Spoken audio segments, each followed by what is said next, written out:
Bienvenidos a otro programa de Panorama Empresarial. Hemos dejado otro año atrás y, como es usual, los individuos, gobiernos, comunidades, organizaciones hacen el balance de lo que han hecho y han dejado de hacer. Nosotros, en Panorama Empresarial, no nos vamos a quedar atrás, vamos a hacer nuestro propio balance, pero de la economía de Puerto Rico. Comenzamos. Panorama Empresarial, programa de noticias y análisis del acontecer empresarial y económico, tanto de Puerto Rico como del mundo. Es desarrollado por la Facultad de Empresas de la Universidad Interamericana de Puerto Rico, Recinto Metropolitano. Y tenemos como invitados a Luis Torres Llompart, CPA y expresidente de la Cámara de Comercio de Puerto Rico. Bienvenido, Torres, a nuestro programa. Saludos, Gerardo. Sí, vamos a analizar, como dije en la introducción, la situación de la economía de Puerto Rico en este año que está terminando, que es el 2025. ¿Avanzó o no avanzó la economía puertorriqueña en este año que dejamos atrás? Contestación, no avanzó la economía. Todo lo contrario, se fue menguando la economía. Debe terminar en un crecimiento del año al final de ese 0.5, 0.4, que realmente es nada, aún teniendo los fondos federales para utilizar de María, de los terremotos, etcétera, que es la respiración, para mí, última que tiene Puerto Rico desde que ocurrió eso hace 2 o 3, 4 años. Y esta es una oportunidad de Puerto Rico de rehabilitarse, de reestructurar a Puerto Rico su sistema eléctrico, su sistema de carretera, etcétera, por los desastres que hubo y la cantidad histórica de dinero que recibió el gobierno de Puerto Rico, histórica no solamente para Puerto Rico, para todo lo que es la nación de los Estados Unidos. Así que realmente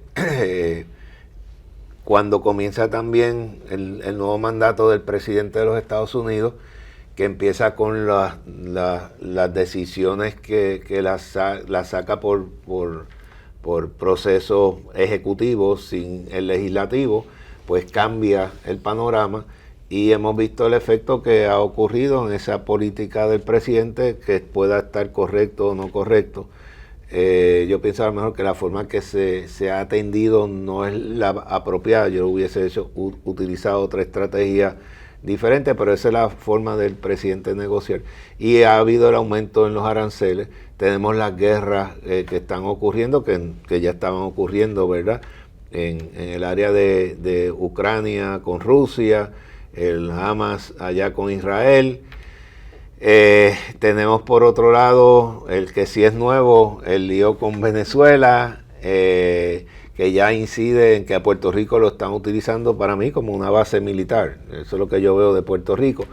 Así que están ocurriendo muchos elementos que realmente no nos deja a lo mejor pensar adecuadamente o tomar decisiones inteligentes. Hay que hacer muchos planes, hay que analizar, hacer escenarios, para ver cómo podemos trabajar con el 2026, que va a ser, creo que más complejo que el 2025. Ahora, ese crecimiento magro que tú señalas, ¿se le puede sacar totalmente a ese flujo de ayudas que provienen de Washington? Definitivamente.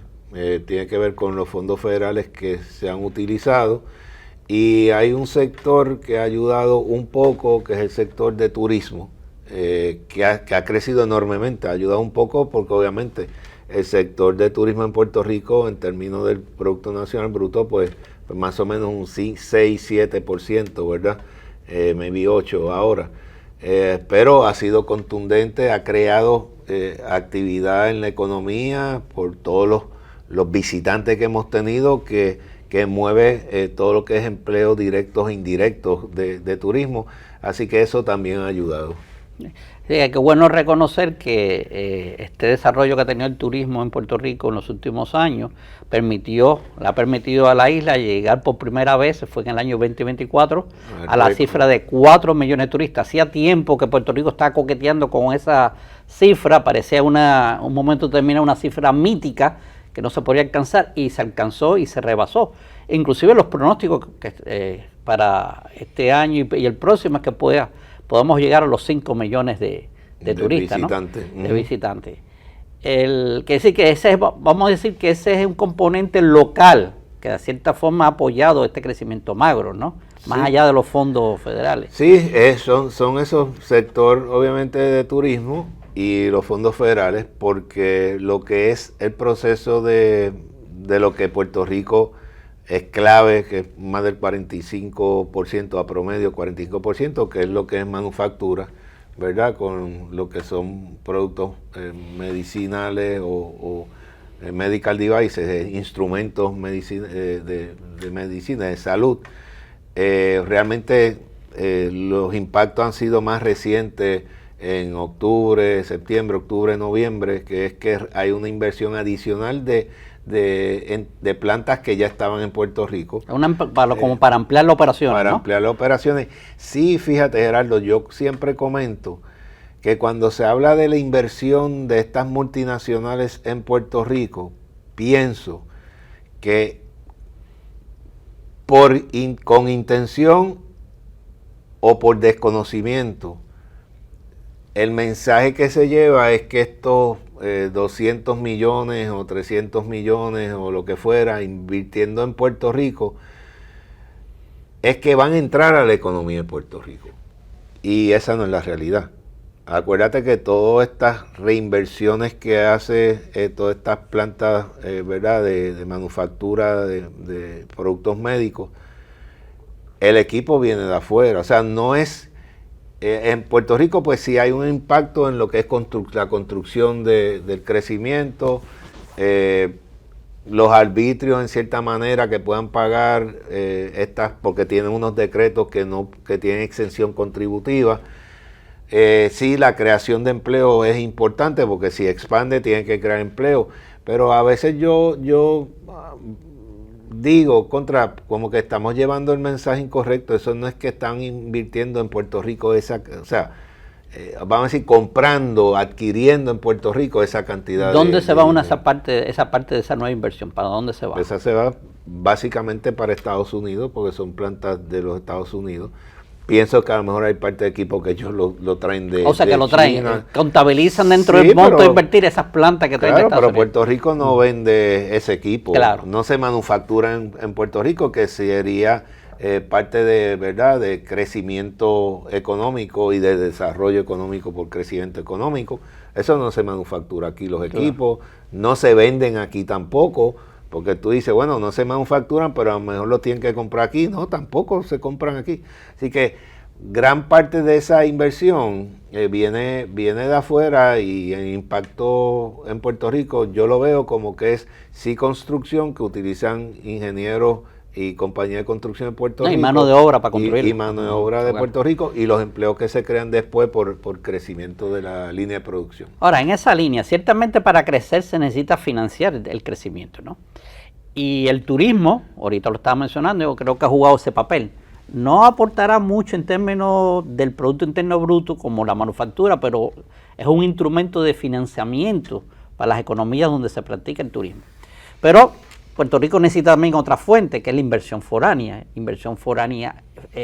fresca, nueva, que hace mucho tiempo no está llegando. Uh-huh.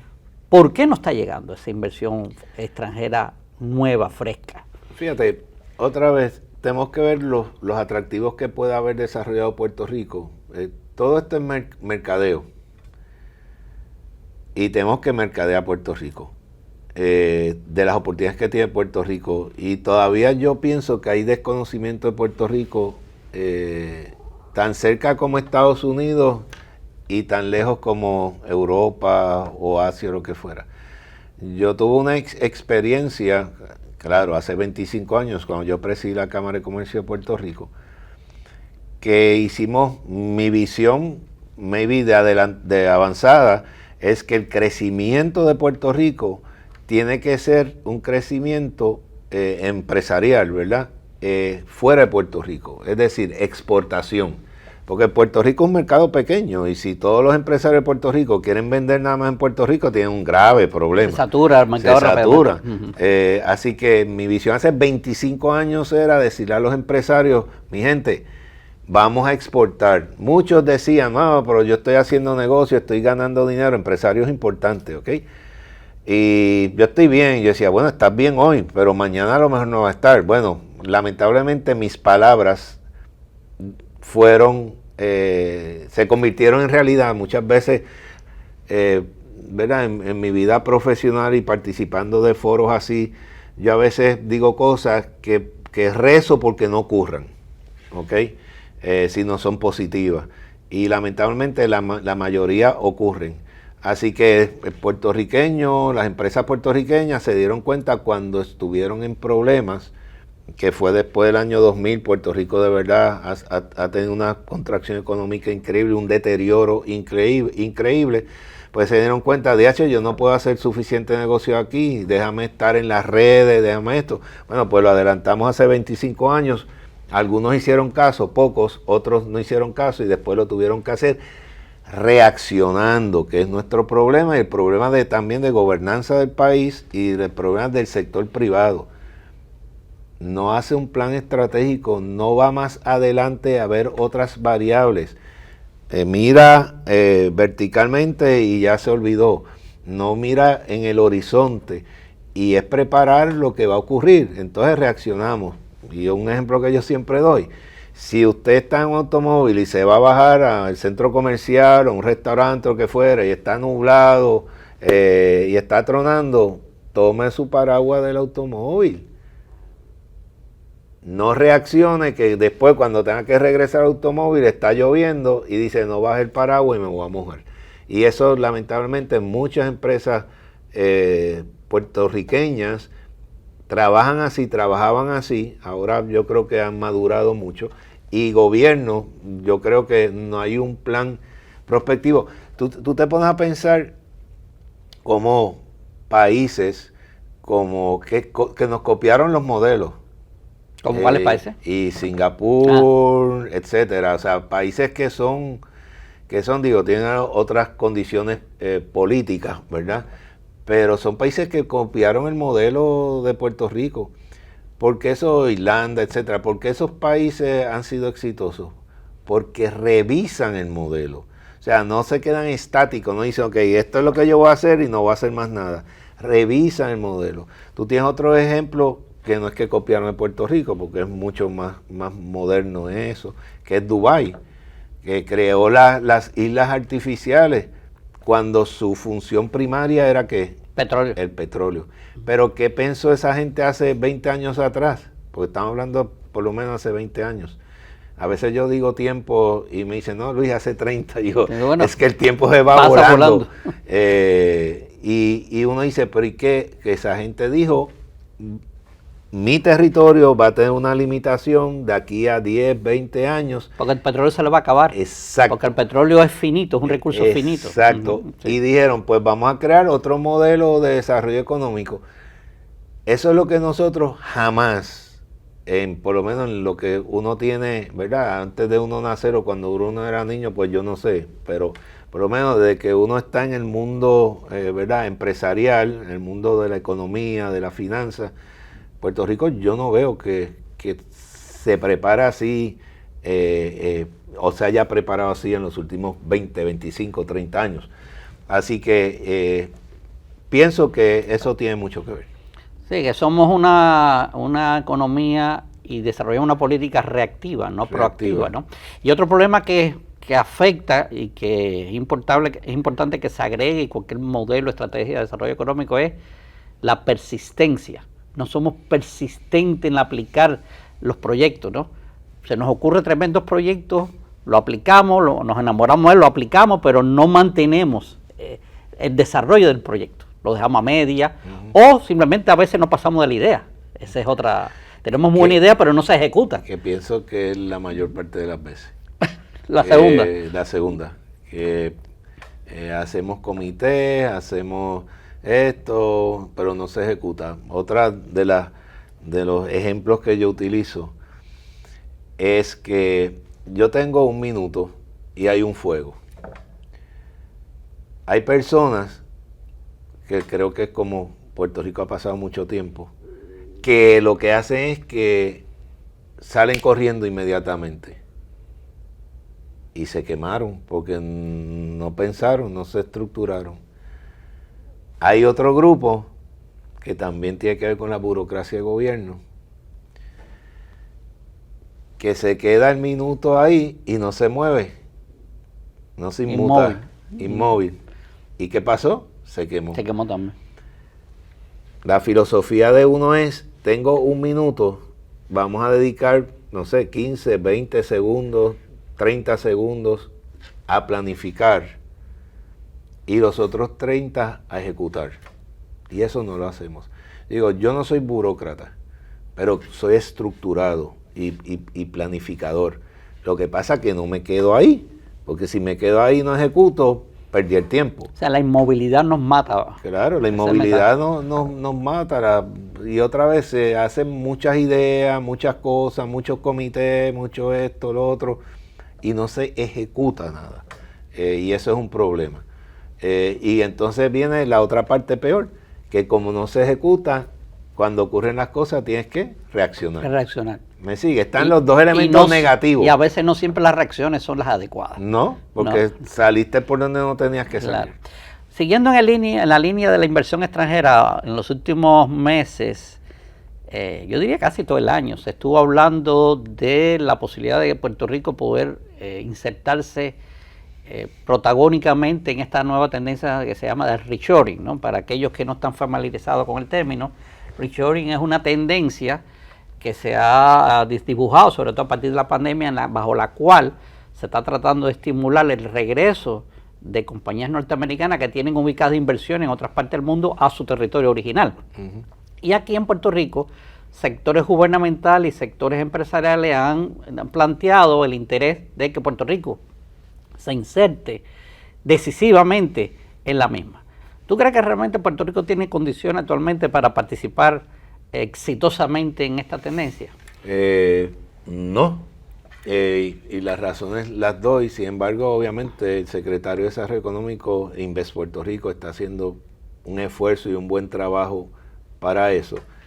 Pero realmente necesitas que haya una infraestructura para aguantar eso. Una de las cosas buenas que también hizo el secretario de Desarrollo Económico es que demolió los edificios que no sirven de PRITCO, que estaban ahí, y uno decía, pero ¿dónde los vas a poner? Ahí, que están todos enfermos, dañados, lo que fuera, y hacía años que había que demolerlo y nadie los demolía, no pensaban en demolerlo, y lo bueno que se hicieron, así que se están creando unos espacios ahí para atraer a estas empresas, y también hay que buscar un inventario de lo que es el sector privado que tenga de propiedades para que puedan venir esas empresas. El punto es que para seguir construyendo más capacidades de manufactura en Puerto Rico y de vivienda en Puerto Rico, lo que fuera, hace falta infraestructura. Sistema energético, problemas graves.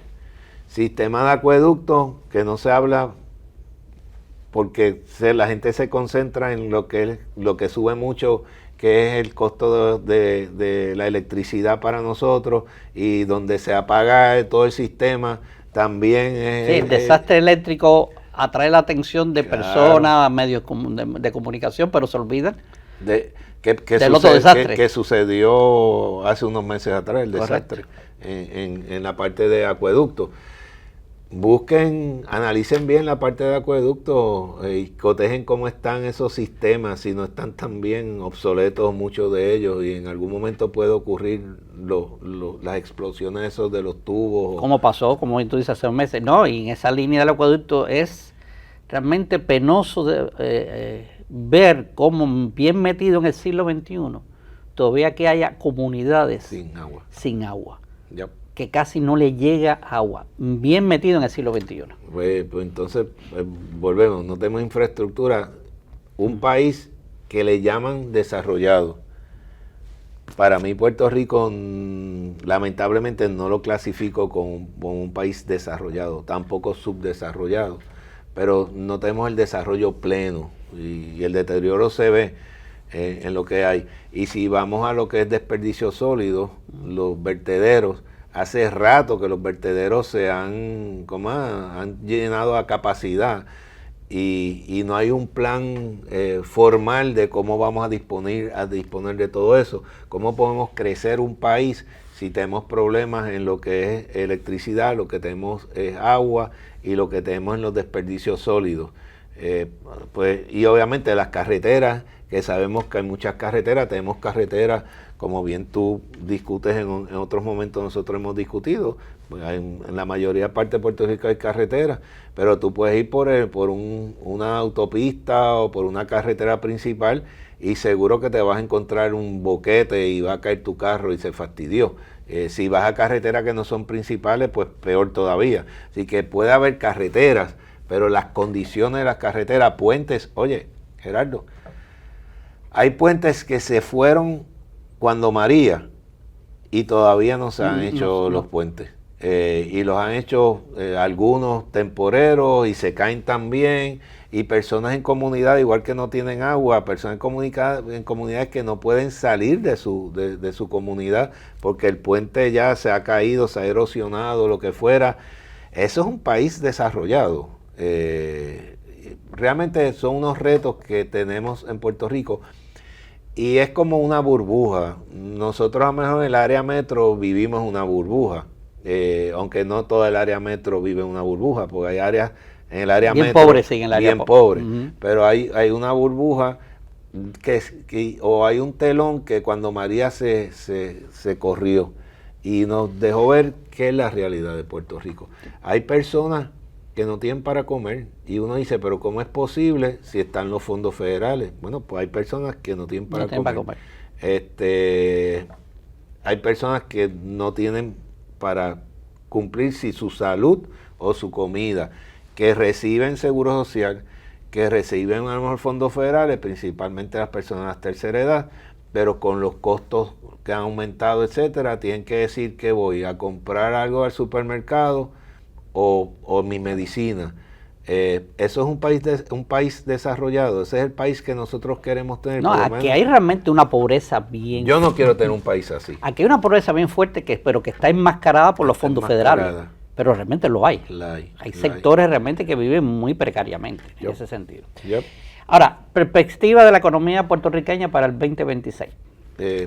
Muchas variables, algunas variables que no las podemos con precisión saber cómo las vamos a manejar. ¿Por qué? Pues por las políticas, obviamente la nueva política de los Estados Unidos, de la cual nosotros somos parte, que hay inconsistencia en la política, y una de las cosas que más complica la economía de un país es la inconsistencia de su gobierno, porque no sabes qué va a ocurrir.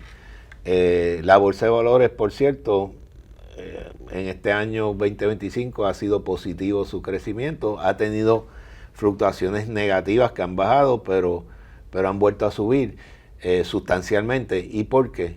Porque de momento el presidente dijo de que esta es su política de aranceles y de comercializar con otros países del mundo, y de momento baja la confianza del capital y baja la bolsa de valores, y de momento el presidente dice, no, ahora vamos a hacer esto porque es la forma de negociar, y vuelve y sube en otra de los valores. Eso es inconsistencia. Entonces, cuando tú quieres invertir en un país, y en el caso de Puerto Rico, tiene que haber consistencia. En predictibilidad, una mínima predictibilidad. Correcto, y estabilidad. Entonces, esas variables 2026 a nivel mundial,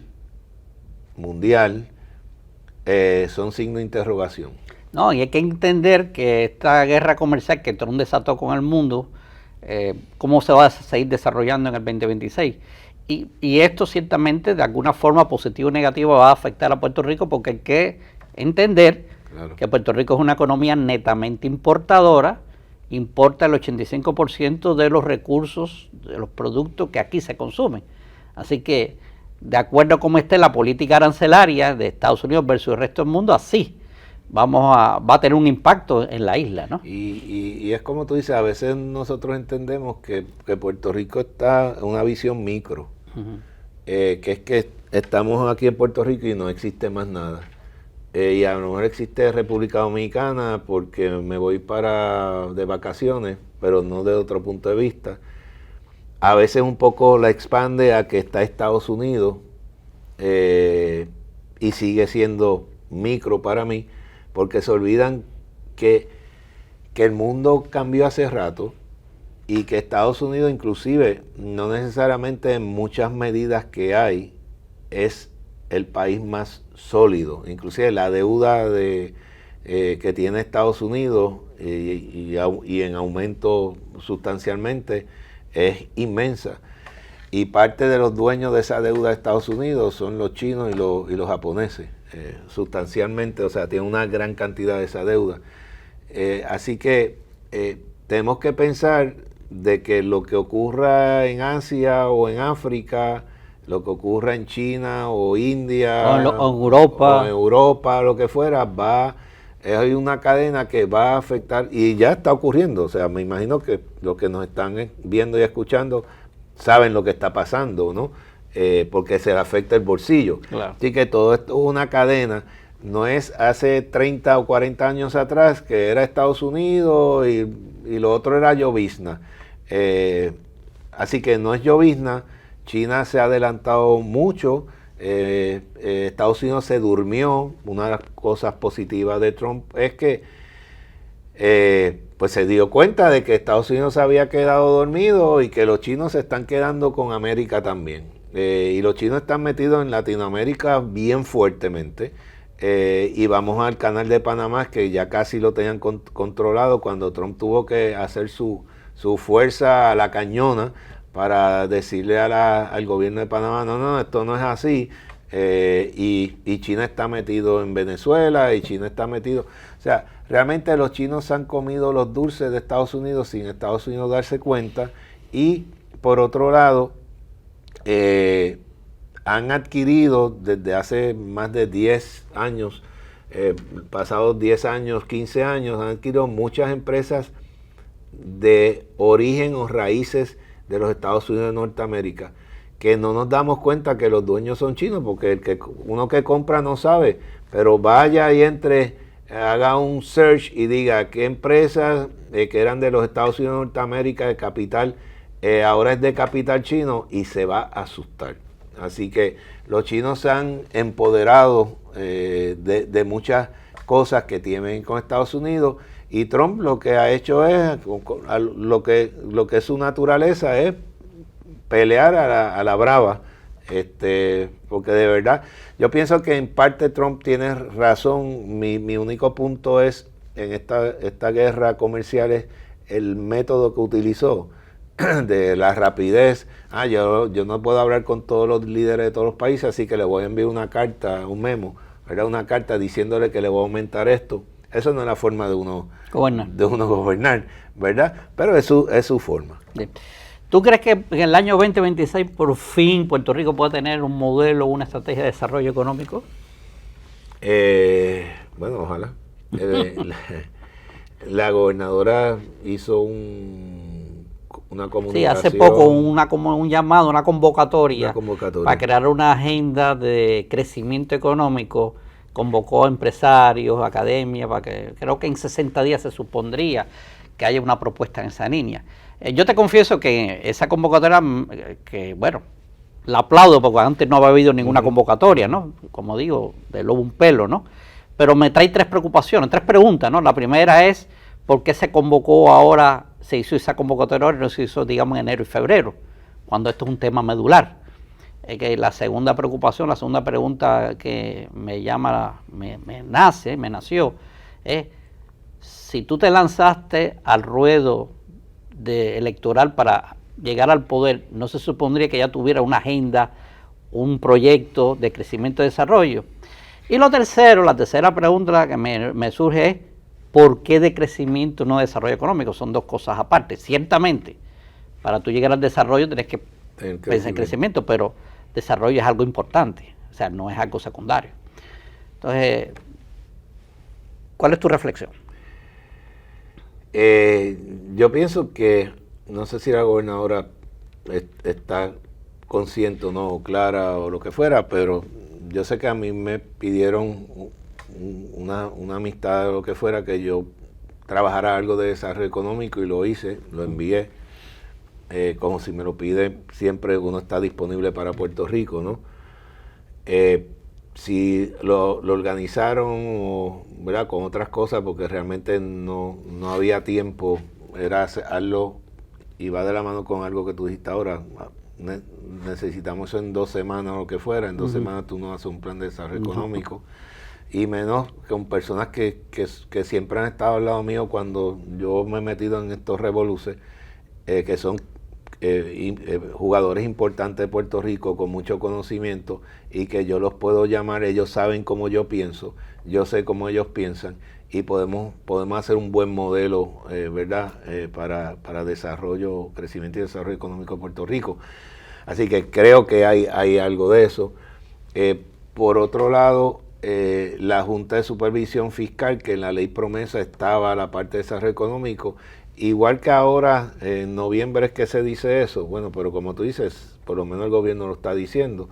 La Junta de Supervisión Fiscal estuvo años y no trabajó la parte de desarrollo económico de Puerto Rico, donde era una de sus obligaciones. Yo pienso que la Junta de Supervisión Fiscal supo nada más masticar el chicle y no caminar y masticar a la vez. Yo tengo la costumbre que mastico el chicle y camino a la vez, ¿ok? Esa es mi costumbre. La Junta no lo hizo, trabajó nada más la parte fiscal, obviando que la única manera que Puerto Rico tiene de salir de la debacle económica, de la contracción económica que lleva 20 años plus, es con desarrollo económico. Ciertamente. Con crecimiento económico. ¿Por qué? Pues eso crea empleo, crea actividad económica, el gobierno va a cobrar impuestos, los municipios van a cobrar sus impuestos. O sea, otra vez, es la única manera, no es bajando o subiendo nada más, quitando gastos o subiendo gastos. Sí, eso hay que hacerlo, obviamente, pero la parte de desarrollo económico es vital, y de crecimiento y desarrollo económico. Así que hace posiblemente un año, la Junta de Supervisión Fiscal contrató a José Pérez Riera para que trabaje eso. Yo me reuní con él los primeros días que él estuvo, ¿verdad?, en esa posición. No he escuchado más nada. Sé que José empezó a reunir las diferentes asociaciones y sectores para escucharla. Yo me alegré que lo estuviese haciendo la Junta de Supervisión Fiscal, que nos las ganamos. Yo la he criticado muchísimo, y la estoy criticando en que no tocó lo de desarrollo económico, y la he criticado en otras cosas, pero la realidad es que Puerto Rico se la ganó. Está ahí porque nosotros hicimos para que estuviera ahí. Entonces, cuando me dicen lo del plan de desarrollo económico, digo, qué bueno, porque el gobierno no ha hecho plan de desarrollo económico, qué bueno que la Junta de Supervisión Fiscal se va a preocupar en trabajar un plan de desarrollo económico para Puerto Rico, para que haya crecimiento en Puerto Rico. Pero lo que le llama el componente de desarrollo es importante rescatarlo y darle el papel que tiene, porque desarrollo implica prosperidad. Correcto. En la medida que nosotros nos desarrollemos, vamos a permitir que mayores segmentos de esa población que viva de los subsidios, yo le llamo que viven bajo pobreza enmascarada, pueden salir de ese estatus en que se encuentran. Y el país pueda depender mucho menos de ese subsidio de sostenimiento. ¿Por qué? Porque el individuo puede, por su propio esfuerzo, prosperar. Porque la economía y la sociedad le va a dar oportunidades para prosperar. Tú sabes que una anécdota que yo hago, cuando yo estaba presidiendo la Cámara de Comercio, cuando estaba de vicepresidente en la Cámara de Comercio Hispana a nivel de los Estados Unidos, yo me reuní con unos congresistas en Puerto Rico. Un desayuno, eran 3 de ellos, conmigo solamente. Y ellos me decían que querían ver cómo podían ayudar a Puerto Rico con más fondos federales. Y yo les respondí que yo prefería que ayudaran a Puerto Rico en más herramientas, oportunidades para desarrollo económico de Puerto Rico. Y yo le digo, porque yo quisiera que mi gente sudara como yo he sudado y como muchos han sudado, para que tenga prosperidad y no depender de subsidios. Un país, y pienso a veces que lo han hecho a propósito, un país que tú lo mantienes, es decir, que te mantienen con los fondos federales, igual que si tú joven o persona adulta estás en la casa de tu padre y tu madre y te mantienen a los 30, a los 40, a los 50, a los 60 años. Normalmente lo que ellos digan tú lo tienes que hacer, porque si no te sacan o no te dan más dinero. Pues tú lo tienes controlado. Un país que depende en una cantidad inmensa de fondos federales, y si nos vamos a lo de la tarjeta del pan, la comida, hay análisis que dice que más del 50% de la más población... Más del 50% viven de eso. Viven de eso. ¿Y si nos quitan eso? Entonces, yo le dije a estos congresistas y me dicen, obviamente en inglés me dicen, pero es la primera persona que nos dice eso. Porque normalmente lo que nos hablan es de dame más dinero, más dinero. Yo digo, pues que maybe mi filosofía es diferente. Yo creo en que tenemos que ayudar a la gente que necesita, a la gente que está enferma, a la gente que ya está en la tercera edad, a la gente que no consiguen empleo porque no lo buscan, etcétera. Pero yo quiero tener un país donde de verdad las personas se sientan que producen, y eso ayuda a la parte social y psicológica que hay. Y mientras no haya ese progreso, de las cosas que yo veo es que cuando se habla de la criminalidad, te dice, bueno, hay que seguir haciendo ¿cómo se llama? Las incautaciones estas, las redadas. La redada, hay que tirar al Guardia Nacional. Lamentablemente eso hay que hacerlo, pero ¿sabes qué? Tú puedes traer a todo el ejército de los Estados Unidos y si no logras que haya una sociedad balanceada, equilibrada, va a seguir la criminalidad creciendo, porque eso es lo que van a saber, a querer hacer para atender sus necesidades. Gente que a lo mejor no quiere robar, no quiere vender droga o lo que fuera, lo van a hacer porque no tienen dinero para llevar a su casa. Así que nosotros tenemos que mejorar la calidad de vida de nuestra gente. Lamentablemente por el deterioro que han dejado que ocurra, hay que trabajar con la parte punitiva,